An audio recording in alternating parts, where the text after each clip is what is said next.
I'm Nora Bennett, 29 years old, and the day my name was called in Harvard Yard, there were 2 empty chairs with my parents' names on them. They were 2,000 miles away, cheering under stage lights that had never once warmed me, and that silence told me everything I needed to know. The sun hit my cap, the band was playing, and all I could see was the white card that read, Bennett Nora, fluttering in a breeze that should have carried their applause. I smiled anyway, because a person can stand up straight without an audience. Later that night, a photo of me on that stage made its way back to my hometown, and the town that never noticed me suddenly had opinions. The phone started buzzing, the whispers grew teeth, and a family legend began to crack along its prettiest seams. I didn't answer anyone. I sat by the river and listened to water move like time slow and honest. That was the moment I stopped asking to be seen and started telling the truth. Before I go any further, tell me where you're listening from in the comments and tap that like and subscribe if you've ever had to build your life without the people who should have stood up for you. I grew up in Cedar Ridge, Texas, a place where the feed store knows your birthday and the church bulletin knows your business. Our house sat 3 blocks off main white paint, always a little sun-blistered wind chimes talking to each other on the porch. My mother Diane wore her old crown in a glass case above the piano like a family heirloom. My father Mark measured days by oil changes and brake pads and whether a stubborn bolt finally loosened. I was the quiet child with a library card, knees always bruised from the low shelf at the back of the stacks, the one that held biographies of people who left small towns and made good on their promises to themselves. My mother called that habit hiding. She said a girl should learn to walk into a room and be felt, then seen, then remembered. She said it kindly the first time and sharper as the years went on. When my sister Paige was born, the house filled with satin and promises. There were posture classes and a special drawer for stage earrings, and I learned how to fasten a dress without snagging a single bead. Whenever a neighbor asked about me, Mom smiled and said, Nora's smart in the same tone you'd use for a dog that sits on command.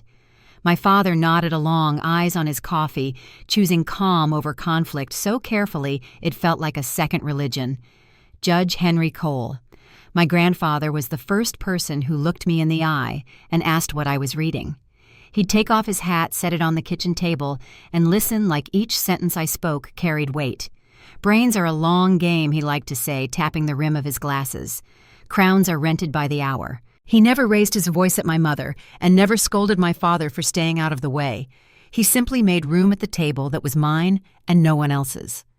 In a house tuned to applause, he taught me the sound of a steady breath. Cedar Ridge measured worth in polished surfaces, car bumpers, Sunday shoes, daughters who knew which side was their good side. There wasn't much money in our home beyond what Dad brought in, and Mom managed, but there was always enough for entry fees and travel when Paige advanced to the next level. I didn't envy her. I envied the ease with which people reached for their wallets when she needed something, and the way the living room wall quietly turned into a gallery of framed photos that never included me. In the spaces between those frames, I tucked away certificates from science fair and debate stacked in a drawer like a private ledger. Boston changed the math of everything later, but the first dividing line appeared long before snow ever touched my life. It arrived in the kind of quiet you only notice when you've been practicing polite. I had spent weeks writing a speech for the state academic ceremony, wearing the one dress my mother said was fine for school things, practicing in the mirror so my voice wouldn't shake. That morning the house was still except for the tick of the kitchen clock. A note lay on the table in Mom's looping hand, just a sentence and a heart, the kind you add when you know it needs softening. The chair beside me was empty, the driveway quiet, and somewhere down the highway, a camera flash popped like a starter pistol. I told myself it didn't matter. I told myself I could ride my bike and set the certificate on the lectern without dropping it.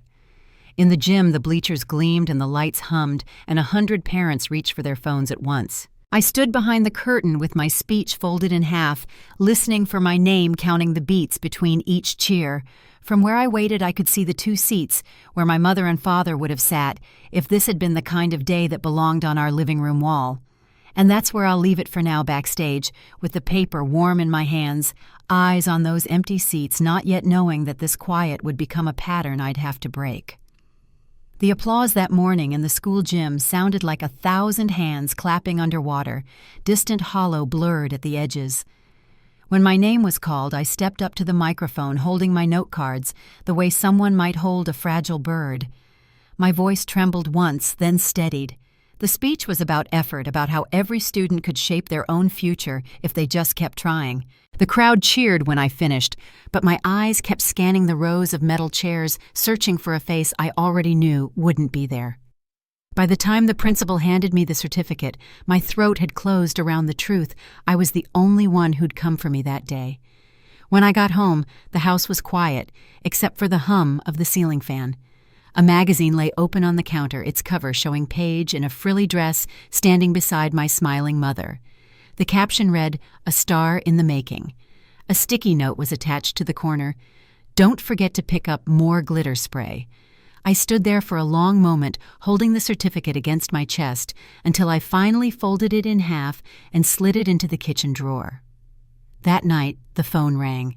My mother's voice was bright, buzzing through the receiver. "Nora, did you see Paige's photo on the front page? Isn't she precious?" I pressed the phone to my ear and said softly, "I got my award today." There was a pause, then her cheerful voice again. "That's wonderful, sweetheart. I'm proud of both my girls." The line clicked, leaving nothing but the hum of silence. I set the phone down and stared at the black screen, the reflection of my own face staring back at me. After that day, I stopped expecting her to show up. I learned to mark my victories quietly, a new book when I aced an exam, a walk under the oak trees when I made the honor roll. My father sometimes left a few bills on my desk, never saying why, just nodding from the doorway when our eyes met. That small gesture was his way of saying, "I see you." But in our house, his voice was always too soft to rise above the sound of my mother's heels on the tile or Paige's laughter drifting down the hall. High school began the way most things did in Cedar Ridge, modest, familiar, and slow. The building wasn't big, but for me, it was freedom. There no one knew my mother's reputation or my sister's list of pageant titles. I was just Nora Bennett, the girl who sat up front and raised her hand. My teachers noticed my work ethic before they noticed my face, and that alone felt like a victory. Chemistry became my favorite class. I loved how everything could be measured and proven. There were rules that didn't bend for popularity or charm. One afternoon, after winning the regional science fair, my teacher, Mrs. Keating, placed a hand on my shoulder. "You've got something rare, Nora," she said. "Don't ever let anyone make you think otherwise." I smiled, but inside I felt a strange tug, a reminder that words like that would never echo inside my home. Our living room wall slowly changed over the years. The family portraits disappeared, replaced by glossy photographs of Paige on stage, smiling, twirling, crowned in glittering light. My mother stood beside her in nearly every shot, her hand proudly on Paige's shoulder. The few remaining pictures of me were pushed toward the edges, half-cropped or fading in the frame. I remember standing in front of that wall one evening, the scent of hairspray and makeup thick in the air, and realizing that in this house I had become invisible. One night, I overheard my parents arguing softly in the kitchen. My father's voice was low but steady. "Diane, that money from Mom's estate was meant for Nora. You know that." My mother's tone turned sharp. "She has scholarships, Mark. Paige needs lessons and travel. You don't build a winner without investment." I stood in the hallway, frozen. Every dollar my grandmother had left for my education, the fund she told me to protect, had been spent on sequined gowns and professional coaching. I waited until morning to confront her. My hands trembled as I said, "Mom, the money Grandma left me. I need it for college applications." She didn't even look up from the mirror. "Nora, you already have scholarships. Paige has a real shot at nationals. You should be happy for her." Her reflection met mine for a second before she added, "You're not a stage girl, honey." And that's okay. But it didn't sound like okay. It sounded like a sentence being handed down. My father sat at the table the whole time, stirring his coffee, eyes fixed on the mug. I wanted him to say something, anything. Instead, he said nothing at all, and somehow that silence hurt worse than her words. Later that night, I sat in my room, the ceiling fan spinning slow circles above me, thinking of the way my mother's voice softened when she spoke about Paige, how the entire house bent toward her like sunflowers turning to light. I began to understand that love here wasn't given freely. It had to be earned by fitting the mold my mother still wore in her memories of pageant stages and applause. When my grandfather, Judge Cole, came to visit a few weeks later, I finally told him everything. He listened quietly, his weathered hands folded over his cane. After a long pause, he said, "You don't need to shine to have worth, Nora. You just need to stay whole." His words felt heavier than any lecture or sermon I'd ever heard. I asked him, "But what if no one sees me, Grandpa?" He smiled and rested his hand on my shoulder. "Then you keep going until they have no choice but to notice." On my 16th birthday, I came home from school to an empty house. Mom had taken Paige to Houston for a competition. There was one cupcake on the counter with a candle already melted down a note in my father's handwriting that said, "Happy birthday, kiddo." I blew out the stub of wax by myself. When I checked the mailbox that evening, there was a card from Grandpa. The front had a watercolor of a lighthouse, and inside, written in his careful script, were 7 words, "For the girl they don't see, but I do." I read it 3 times before tucking it into my notebook. That card stayed with me for years. Time moved the way it always does when you're trying to grow past small spaces. Paige's success became the town's pride. She was on local TV and parades in every glossy newsletter that landed on our doorstep. When people asked about me, Mom would smile and say Nora's busy with her studies. She's not into the stage life. What she really meant was that I didn't fit the family image. By senior year, I'd stopped showing my report cards or trophies at home. My accomplishments lived in a drawer, my hopes in a quiet part of my chest. Sometimes Dad would slip a folded note into my backpack, simple words like, "Proud of you" or "Keep going." I never kept them long. I didn't want sympathy, I wanted recognition. But waiting for that was like standing at a window that never opened. I learned to set my own goals and celebrate them alone. My world became the school library, the after-hours debate club, and long walks past the rust-colored water tower that marked the edge of town. That was where I decided I'd leave Cedar Ridge someday. I didn't know how or when, only that I would. Because if I stayed, I'd always be introduced as Paige Bennett's sister, the one who read too much and smiled too little. When Paige won the Miss Teen Texas County crown, my mother cried harder than I'd ever seen. The whole house filled with flowers and flashbulbs, and I stood behind the curtain of the community hall, watching them take pictures under the stage lights. Mom's face glowed as she whispered, "She was born for this." I remember thinking, maybe I was born for something else. The first acceptance letter from a college arrived the next spring, then another and another. Each envelope felt like a door cracking open to somewhere brighter. The day the letter from Harvard Law came, I ran across the yard barefoot to show my parents. My mother was in the kitchen curling Paige's hair for another photo shoot. "Mom," I said, holding out the letter I got into Harvard. Paige blinked at me in the mirror. "Harvard.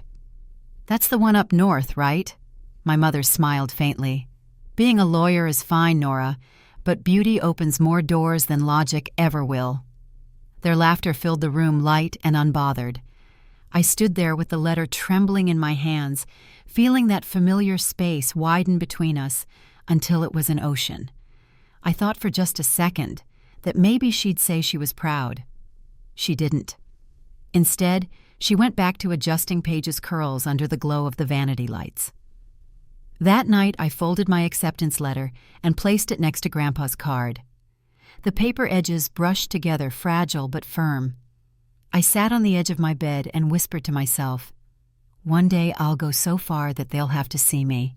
The next morning, the sun rose heavy and hot over Cedar Ridge, washing the house in a pale orange light.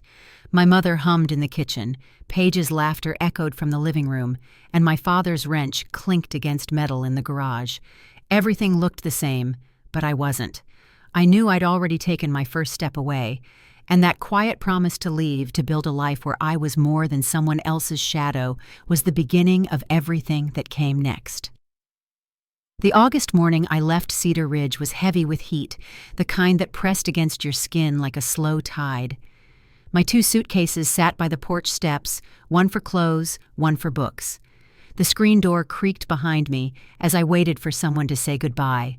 My mother and Paige were outside under the pecan tree, posing for a photo in matching sundresses. "Remember to carry yourself properly," my mother said when she noticed me.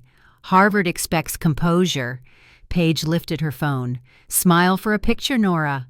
She snapped one before I could answer.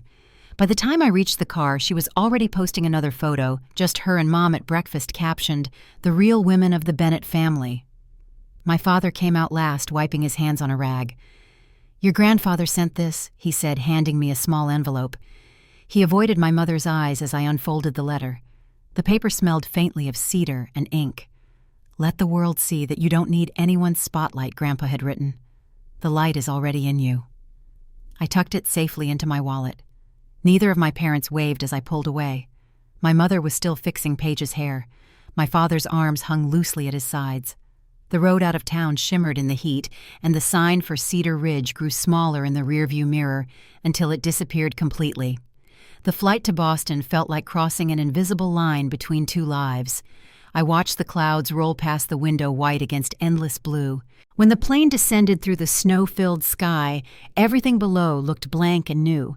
I had never seen snow before. The cold hit me like a wall when I stepped outside the terminal, sharp and clean, nothing like the dry Texas wind. The air felt too quiet, as if the whole world had turned down its volume just for me. My dorm room was small and square, the kind of space that held no memories yet. I unpacked slowly, stacking my books by subject, setting my grandfather's letter on the desk beneath the yellow lamp. The walls were thin. I could hear the hum of laughter from the hallway. For a moment, I just stood there listening to the muffled sound of other people's beginnings. Then I opened the window and watched snow drift past the streetlights, soft and deliberate. It wasn't warm, but it was freedom. That night, I wrote my first line in a new notebook, day one in Boston. No one beside me, but no one in my way. The first semester was a blur of lectures, case studies, and late nights in the library. The air always smelled faintly of old paper and coffee. My days settled into a rhythm, mornings for class, afternoons for work, evenings for study. I took a part-time job as a research assistant for Professor Delaney, who taught constitutional law. She was brisk but fair, and she liked how organized my notes were. The pay covered groceries and rent just enough to keep me standing. At first, I thought the hardest part would be the workload, but it wasn't. It was the quiet that came after a long day when the dorm halls emptied out, and I realized no one would call just to ask how I was doing. My mother rarely texted. When she did, it was short and factual, mostly about Paige. "Your sister just won another title." Paige's photo is in the paper again. She's been invited to the Miss Texas training program. Her updates read like press releases. I'd answer with polite congratulations and close my phone before the silence could stretch too far.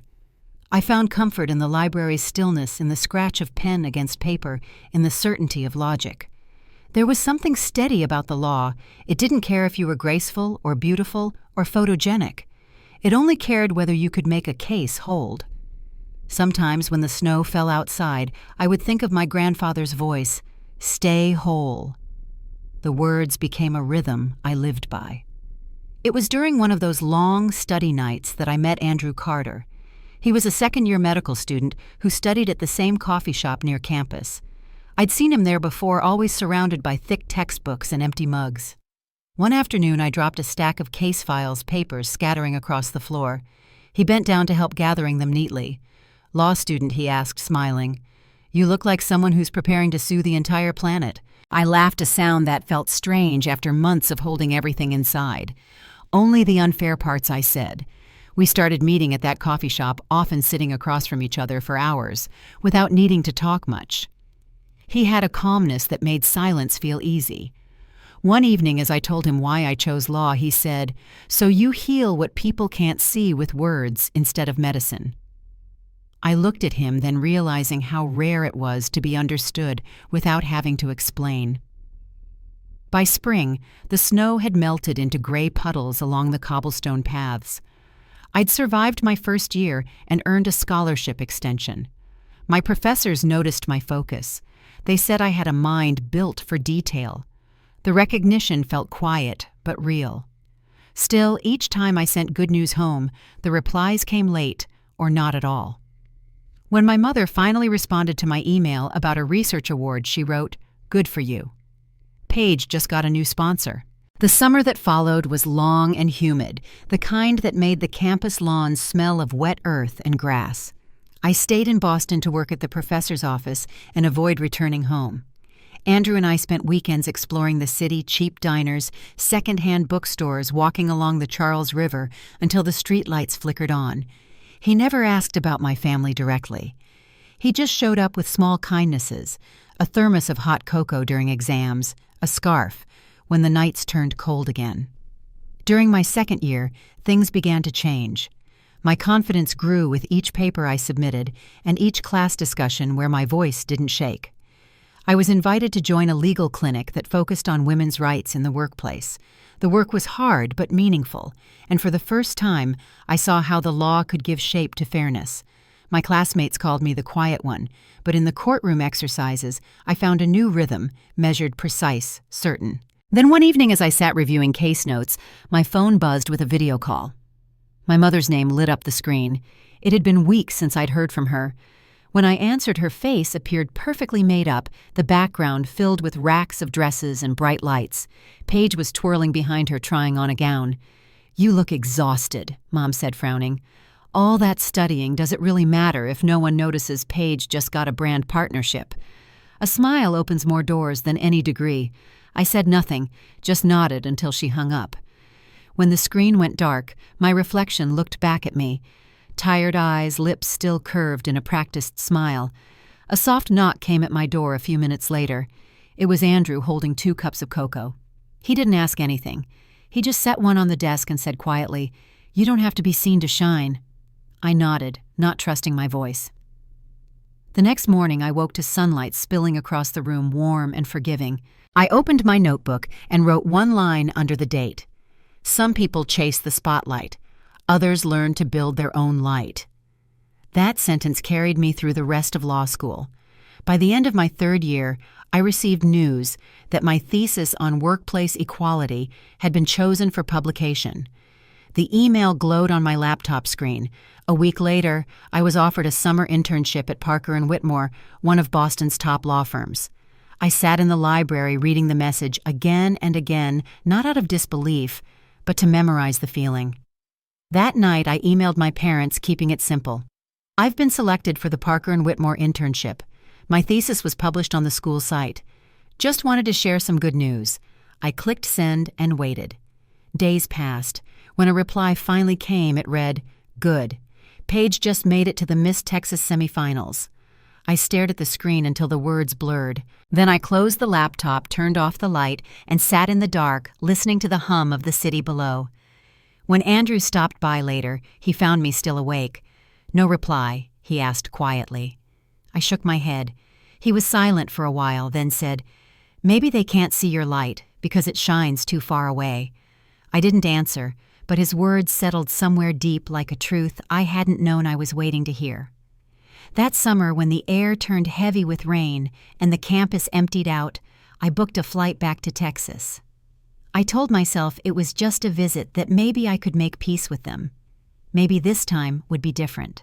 As the plane descended over the flat, sunburned land of my hometown, I caught sight of the familiar grid of roads and red rooftops. Everything looked the same, only I had changed. When I stepped off the plane, the air hit me thick, hot, and full of memory. I took a deep breath and whispered, "Let's see if they notice now." And that thought followed me all the way down the old road toward home, where laughter and music already drifted from the porch, and I realized I was walking straight back into the life I'd spent years learning to outgrow. The air in Cedar Ridge felt thicker than I remembered. By the time I pulled into the driveway, the sound of laughter spilled from the house loud and bright. When I stepped inside, the living room was strung with pink and silver balloons. A banner stretched across the wall read, "Congratulations, Paige, Miss Texas semifinalist." A cake shimmered under a dome of frosting, and the air smelled of perfume and vanilla candles. I stood at the doorway holding my bag, my suitcase wheels leaving faint streaks on the tile. My father turned around first, surprise flickering across his face. "Nora, you're home." He gave me a quick hug, the kind you give someone you're not sure how long to hold. Your mom and Paige are celebrating her big win. My mother's voice carried from the kitchen. Mark, tell her to set her bag down. We're about to take pictures. I smiled, faintly nodded, and set my luggage near the wall. For the rest of the evening, the conversation flowed around me like I wasn't there, talk of judges' gowns and sponsorships filling every corner of the room. When there was finally a pause, I said quietly, I have some good news, too. They looked up, almost startled. I was offered an internship at Parker and Whitmore in Boston. My mother gave a small, distracted smile. That's nice, dear. But you look tired. You should rest after all that studying. And Nora remembered to smile more naturally, like Paige. Confidence is what makes a woman shine. My spoon clinked against my glass before I could stop it. I wanted to say that I already shone, just not in a way she could see. Instead, I nodded, stood, and excused myself. Upstairs, the room that once held my childhood books now smelled faintly of hairspray and fabric glue. The desk was gone, replaced by a vanity mirror covered in photos of Paige, crowns, flowers, sashes. My old medals and certificates were nowhere in sight. I opened my bag, pulled out a framed photo of me and my professor from Harvard, and carried it downstairs. I brought this for you, I said softly, placing it on the table beside the cake. So you'd know I've achieved something too. My mother glanced at it, lifted it briefly, then said, You should smile brighter in pictures, Nora. You look too serious, like you're about to argue a case.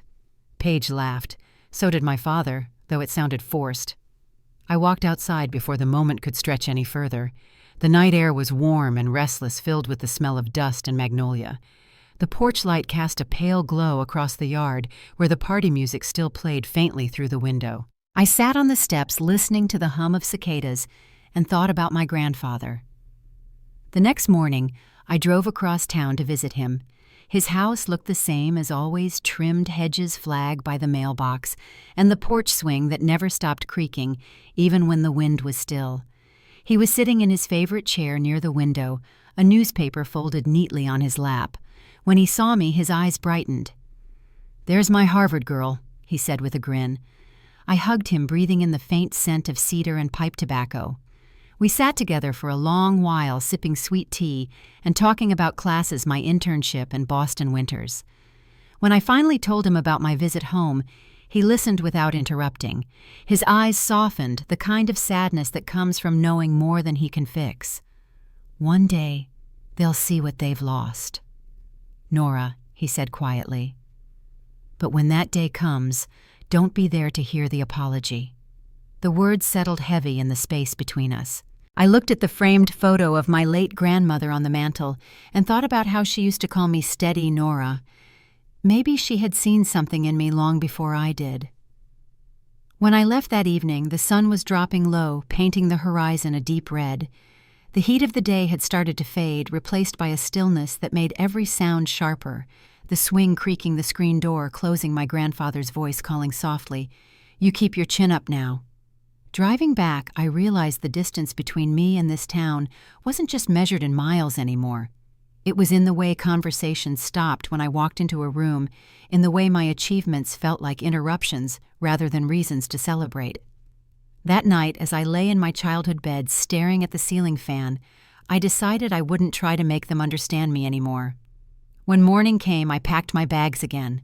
My mother was already at the dining table, scrolling through photos on her phone. Paige was rehearsing a pageant walk down the hallway, her heels clicking like clockwork.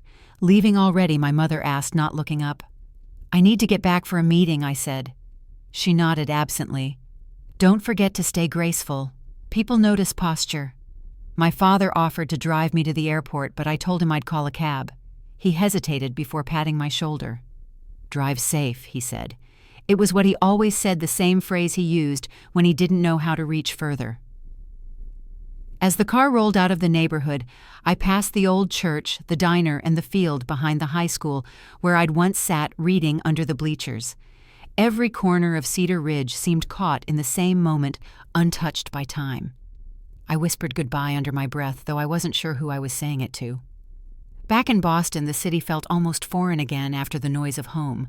I spent the next few days preparing for my internship, arranging documents, pressing my one good blazer. When the first day finally arrived, I stood outside Parker and Whitmore's glass doors, my reflection sharp against the skyline. The lobby was all marble and soft light voices echoing off polished walls. For a moment, I wished my grandfather could see me there, steady, unshaken. The internship was demanding but invigorating. I spent hours reviewing cases, drafting briefs, and learning from attorneys whose names carried weight. My supervisor, Ms. Delgado, told me one afternoon, "You've got the instincts of someone who's been doing this for years." Her words caught me off guard, not because I doubted her, but because praise still felt like a language I was learning to understand. That summer passed quickly, filled with work study and quiet dinners with Andrew. He always listened when I talked about cases, though I knew the legal jargon bored him. One evening while walking along the Charles River, he said, "You've built your own kind of stage, Nora. No spotlight, but everyone who matters can see you." I smiled at the water, its surface rippling with light. As fall approached, a new letter arrived from Grandpa. Inside was a single line written in his careful hand. "Proud of you" doesn't cover it anymore. I pinned it to my desk right beside the internship badge. The two looked like pieces of a life I had built entirely on my own. Still, sometimes at night, I'd think about the look on my mother's face when I mentioned my internship, the way her eyes had gone distant, like she was listening to another conversation entirely. Maybe part of me still wished for her approval, though I knew better now. The truth was, I'd stopped needing applause the moment I realized I could keep going without it. When the internship ended, my professors recommended me for a full-time clerkship after graduation. I accepted, grateful and humbled. Yet deep down, I knew something unresolved was waiting. One evening, I received a call from my grandfather. His voice was softer than usual.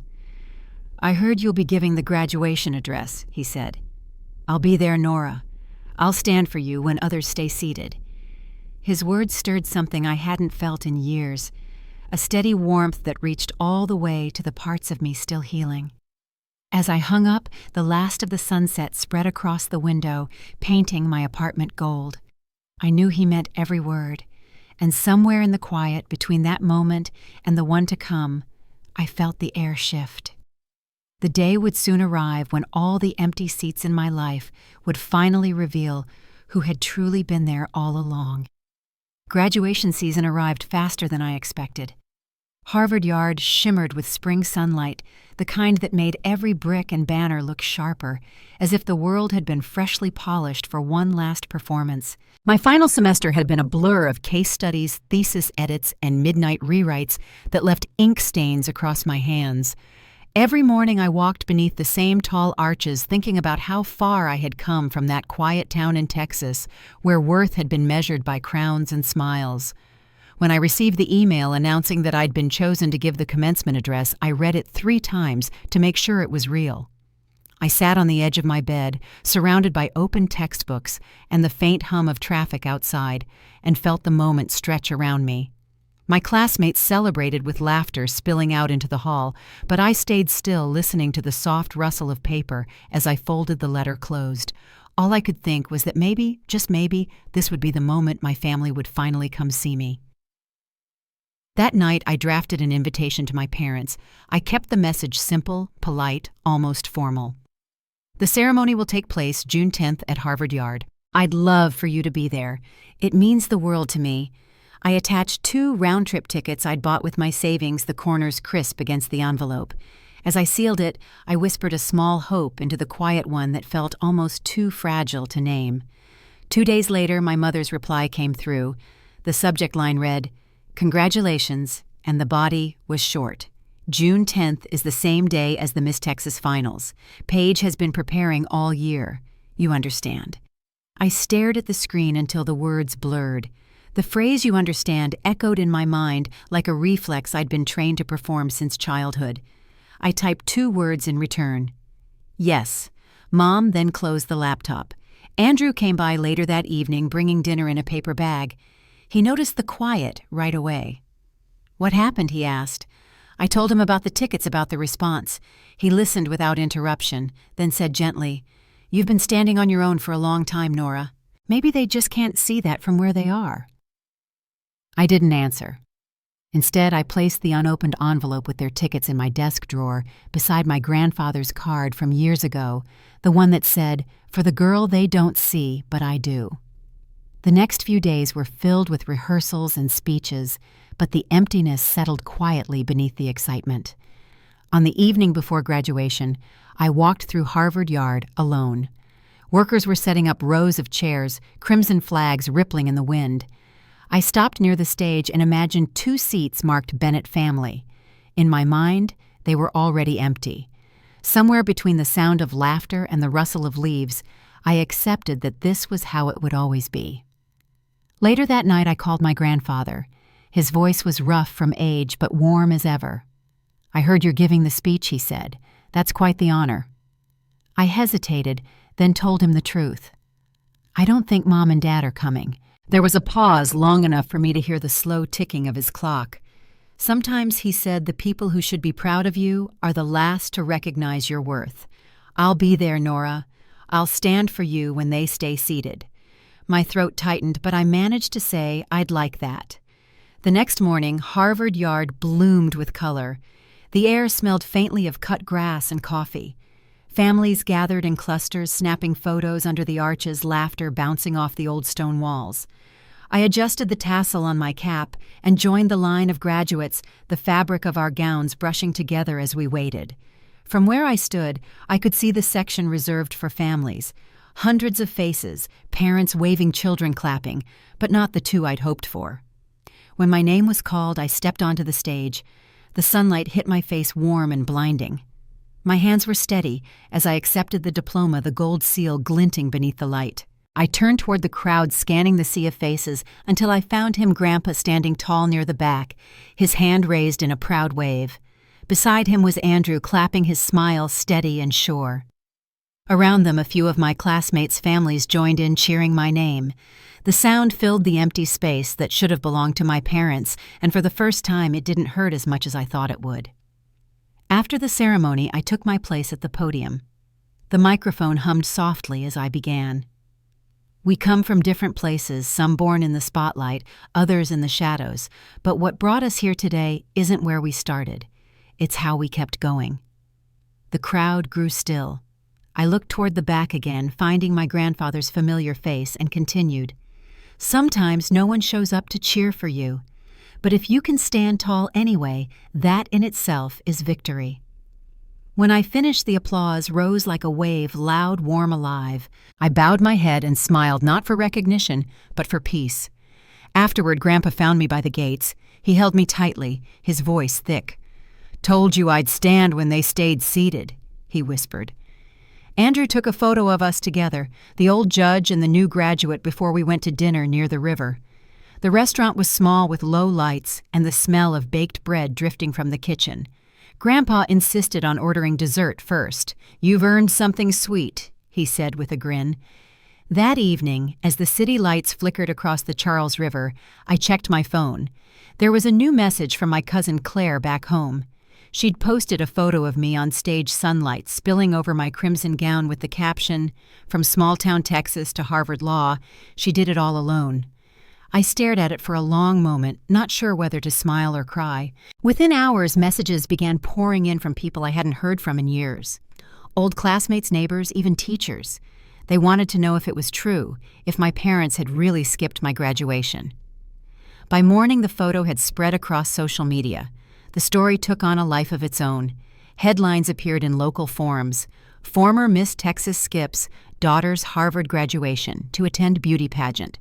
Comments filled every post. Some shocked, others angry, a few defending my mother. I didn't respond to any of them. I just watched from a distance as the town that once praised my mother's charm now questioned her choices. Andrew found me that afternoon sitting by the river. "You okay?" he asked. I nodded slowly. "I think the truth finally found its own voice," I said. He sat beside me in silence, the water glinting gold in the afternoon light. I felt a strange calm settle over me. For so long I had carried the weight of being unseen. Now the world had turned its gaze without me asking, and somehow it didn't feel like revenge. It felt like release. That night I went home to my apartment and opened my grandfather's letter again. "You've won not with a crown, but with freedom," he had written months earlier. I placed it beside my diploma on the shelf. Outside the city moved in quiet rhythm lights, shimmering on the water, and I realized something simple but true. I no longer needed them to stand up for me. I had learned how to stand on my own. The following week, my phone began ringing calls from Texas messages I didn't return. I knew what was coming. The story had grown too big to ignore, and the silence between us was about to break. But I wasn't afraid anymore. I looked out the window that night, the glow of Boston wrapping the skyline, and whispered softly to the reflection in the glass, "Let it come." Because for the first time, I knew that whatever storm followed, I had already found my calm. The first calls came 3 days after the graduation photo spread across social media. At first I ignored them, but by the 5th missed call, I saw my father's name flash across the screen. His voicemail was brief, no greeting, just a sigh and a soft, "Call us back, sweetheart." Things got out of hand here. His voice sounded tired, thinner than I remembered. That night I sat by the window watching the city lights blink across the Charles River. The noise outside was steady, but my phone glowed quiet in my hand. I replayed his message once, then again.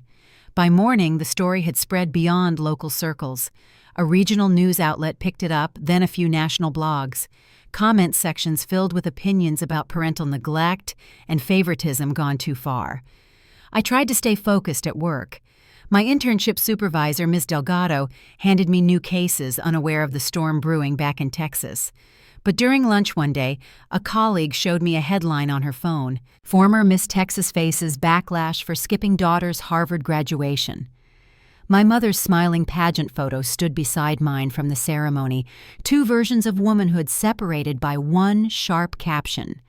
By the time I got home, my phone was ringing again, this time from a number I didn't recognize. I almost didn't answer.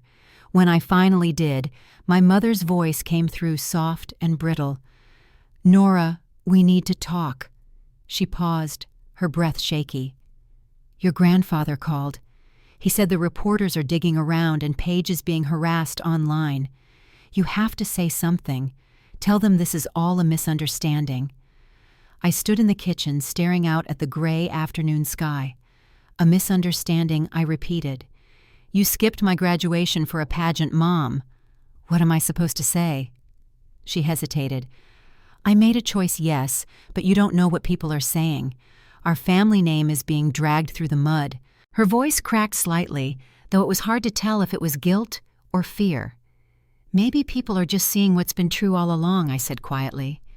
There was silence on the line, long and sharp. Finally, she whispered, "You've become cruel." I could almost hear her trying not to cry before she hung up. The next day, my father called again. "Nora, please," he said, his tone low and pleading. "Your mother's not sleeping. Paige lost her sponsor. Reporters are showing up at the garage asking for comments. Can't we just sit down and fix this?" I exhaled slowly. "Dad, there's nothing to fix." The truth spoke for itself. Later that evening, I found an article where Paige had posted an apology on social media, saying her mother deserved grace, not judgment. The comments below were brutal. I knew how harsh public opinion could be. It didn't just bruise, it lingered. But I couldn't bring myself to interfere. For years, I had tried to protect a family that never thought to protect me. Days turned into weeks. The story eventually quieted, replaced by new headlines and fresh scandals. But something in me had shifted. The silence from home felt different now, not the old neglect, but a cautious distance, as if they were waiting to see what version of me would emerge next. When I received the letter from Grandpa a few weeks later, I recognized his handwriting instantly. "Proud of you, even when the truth burns bright. Some lights cleanse, some expose. Yours will do both." Inside the envelope was a folded newspaper clipping, the same story about my mother, with his initials written neatly beside a paragraph that quoted him, "Nora's success belongs to her alone. I only ever taught her to stand tall." I called him that evening. "You spoke to the paper?" I asked, half smiling through the ache in my chest. "I did," he said simply. Someone had to put a real story on record. I could hear the soft rustle of his newspaper in the background. Don't carry guilt for their shame, Nora. You didn't ask the world to notice, it just finally did. A few days later, a different kind of letter arrived, this one from Harvard.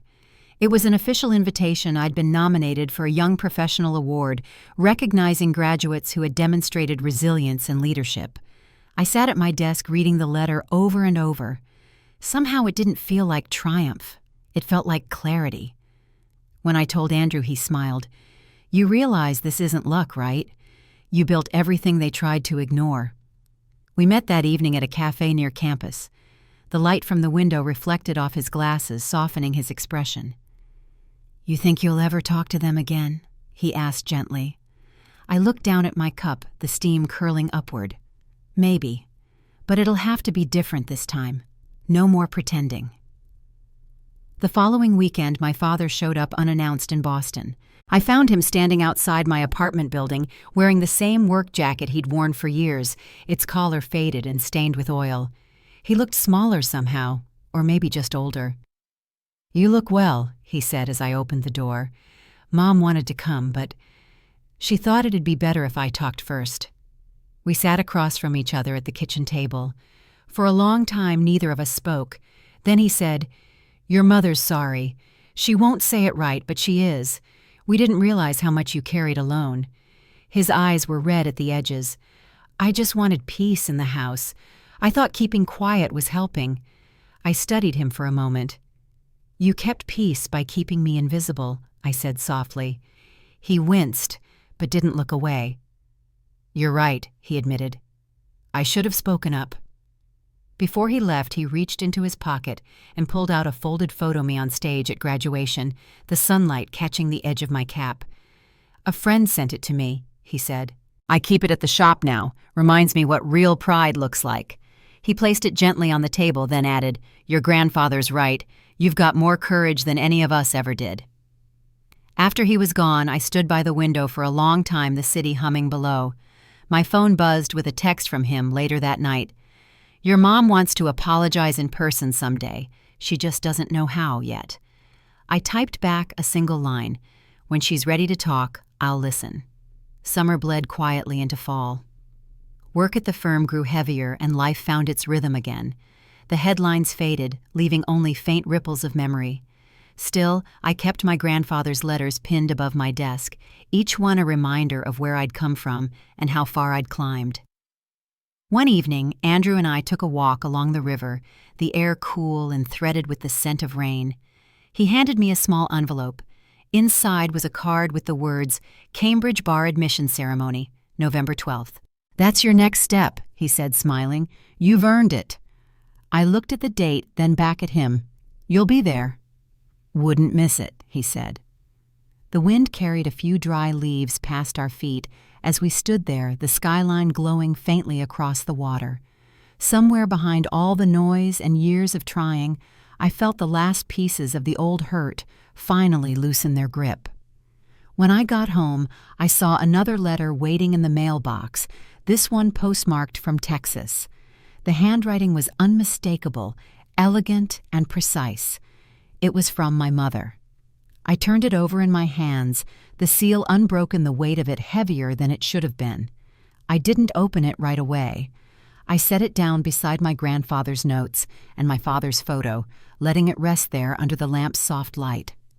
For once, I wasn't afraid of what it might say, because whatever was written inside, I already knew who I was, and this time, that truth belonged only to me.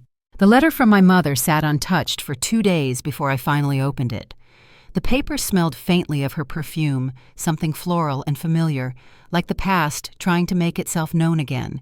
Her handwriting was neat, the kind she used for thank you notes and Christmas cards. Nora, it began. I don't know how to start this. Every word feels too small for what I should have said years ago. The truth is, I thought I was protecting you by pushing you. I thought if you were strong enough to stand alone, you'd never need anyone. But I see now that I mistook love for discipline and pride for care. I was wrong. The rest of the letter was an apology written in careful circles, half confession, half explanation. She said she missed me, that she watched every interview and article about my graduation, and that the public criticism had shaken her in ways she hadn't expected. "Maybe I needed the world to see me through your eyes before I could see myself clearly," she wrote. By the time I reached the final line, "If you'll ever allow it, I'd like to start over as your mother, not your critic," my throat ached. I read it twice more before setting it beside my grandfather's letters. The next morning I called her. The line rang long enough that I almost hung up, but then her voice came through softer than I remembered. "Nora," she said, as if testing whether I'd really called. For a moment, neither of us spoke.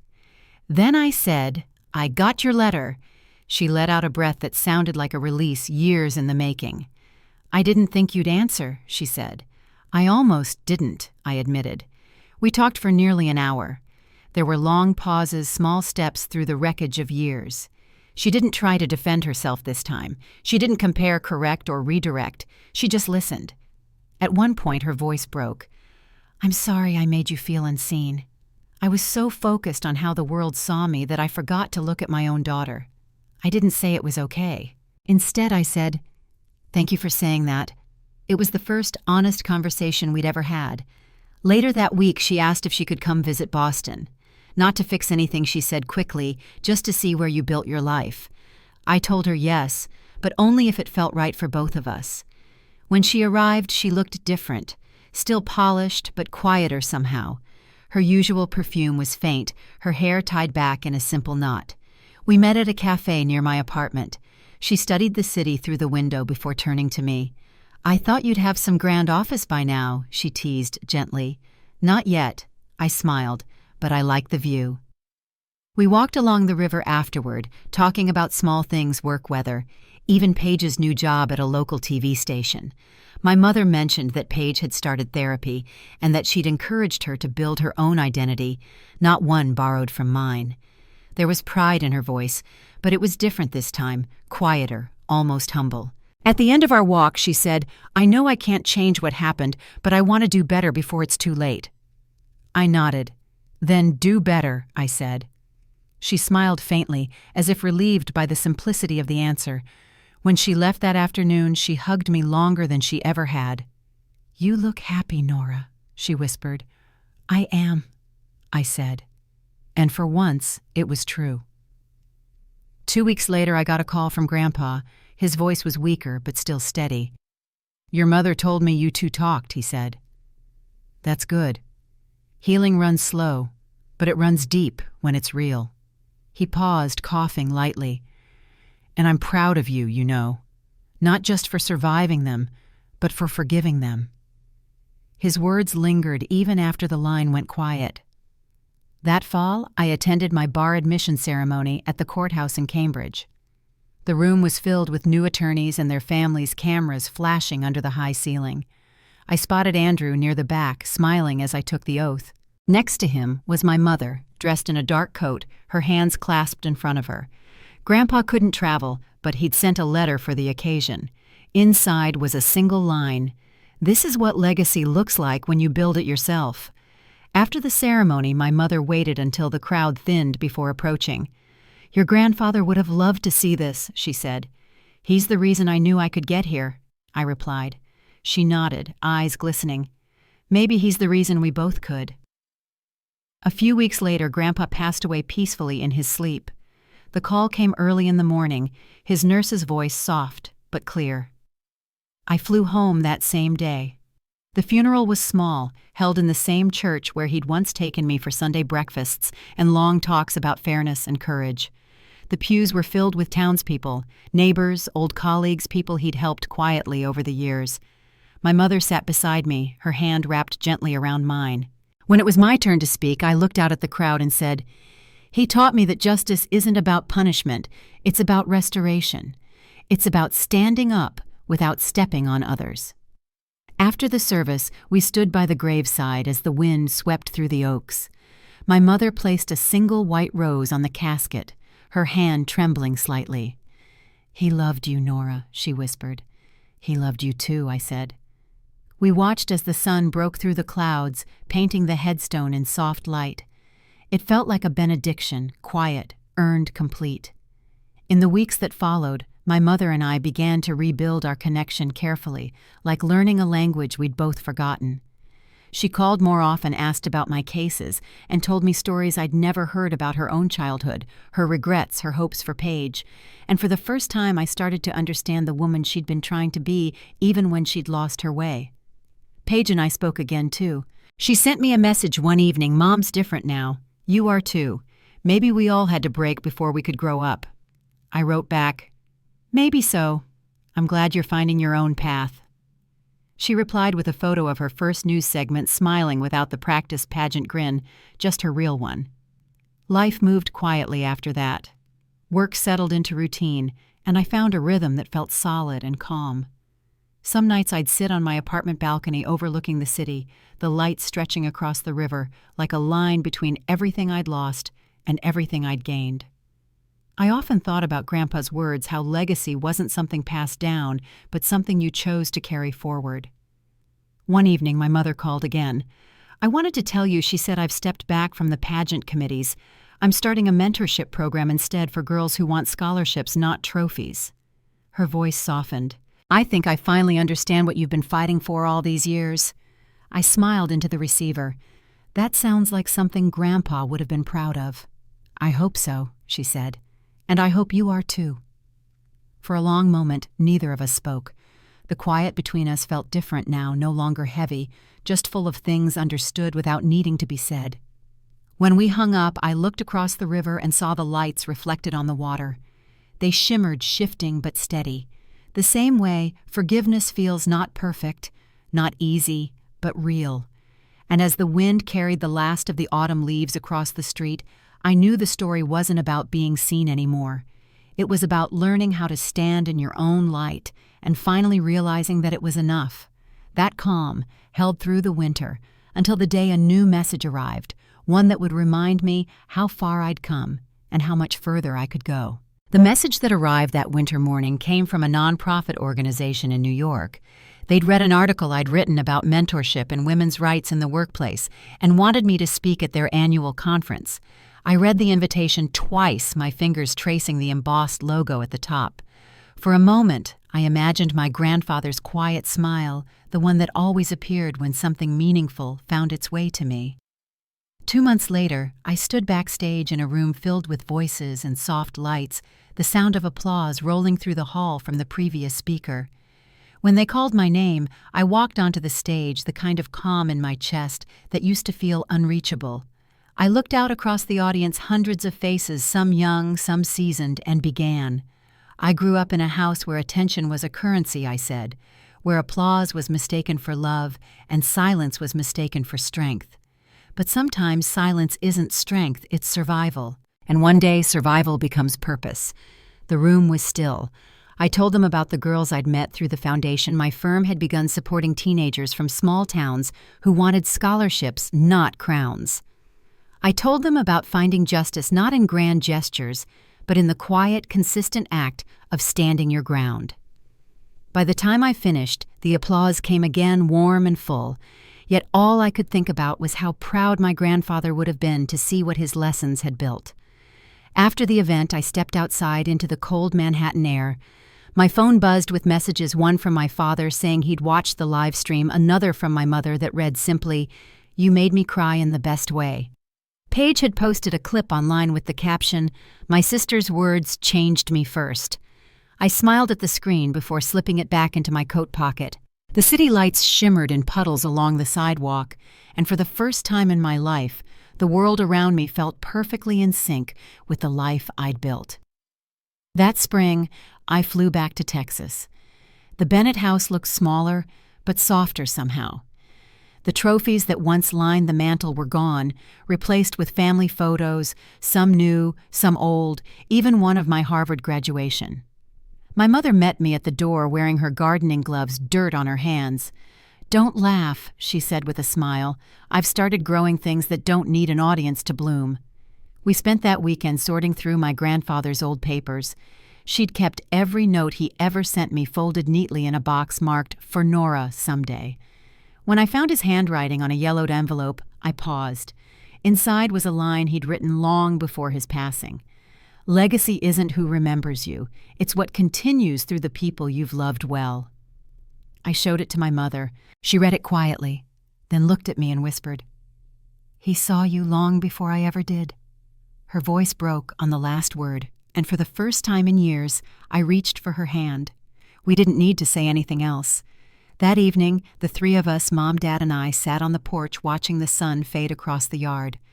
Paige called during dinner, her voice bright and sure, talking about her first news story that had gone viral. My mother beamed. My father chuckled and said, "Guess the Bennett girls found their own spotlights after all." I laughed softly. "Just different stages," I said. Before I left, my mother hugged me tightly. "I used to think love was something you had to earn," she said. "You taught me it's something you give freely, even when it takes time to learn how." I felt her heartbeat against mine, and thought of how long it had taken us to arrive here, two women shaped by the same house, finally seeing each other clearly. Back in Boston, my apartment felt warmer than usual, sunlight spilling across the desk where I kept my grandfather's letters. Andrew stopped by that evening with coffee, asking how the trip went. "Better than I ever thought it could," I said. He smiled. "That's what happens when the right kind of light finally finds you." Now, whenever I walk into my office or stand in a courtroom, I still hear my grandfather's voice in the back of my mind reminding me that justice isn't loud, it's steady. It's the moment you choose peace over pride, truth over comfort, and grace over silence. Sometimes people ask me if I ever forgave my parents completely. The truth is, forgiveness isn't a single act, it's a rhythm. Some days it hums quietly, and some days it takes work to keep it alive. But it's worth it. Because what began as survival has become something bigger, a life built on my own terms, filled with people who see me for who I am, not who they expected me to be. So when I think about legacy now, it isn't a name or a headline. It's the calm that comes when you finally stop running from the person you've always been meant to become. And maybe that's what I'd tell anyone still waiting to be seen. You don't need permission to take up space in your own story. You just need courage to begin again. Thank you for staying with me through this journey. If this story reminded you of your own path toward peace or forgiveness, share it with someone who might need to hear it. And wherever you are tonight, I hope you find a light that's all your own.